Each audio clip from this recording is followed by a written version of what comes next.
الله من الشيطان الرجيم. بسم الله الرحمن الرحيم. لقد كان في يوسف وإخوته آيات للسائلين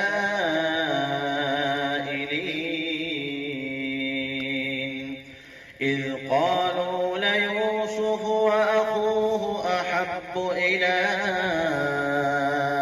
أبينا منا ونحن عصبة إن أبانا لفي ضلال مبين. اقتلوا يوسف أو اطرحوه أرضا يخل لكم وجه أبيكم وتكونوا من بعده قوما صالحين. قال قائل منهم لا تقتلوا يوسف وألقوه في غيابة الجب يلتقطه بعض السيارة إن كنتم فاعلين. قالوا يا أبانا ما لك لا تأمنا على يوسف وإنا له لناصحون. أرسله معنا غدا يرتع ويلعب وإنا له لحافظون.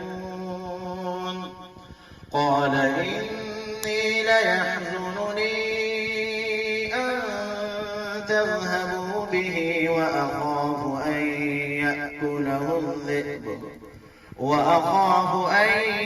يأكله الذئب وأنتم عنه غافلون.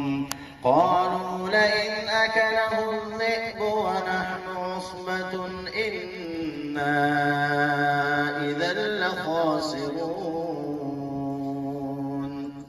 فلما ذهبوا به وأجمعوا أن يجعلوه في غيابة الجب وأوحينا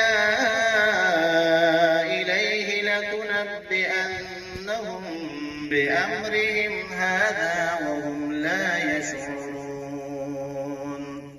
وجاءوا أباهم عشاء يبكون. قالوا يا أبانا إنا ذهبنا نستبق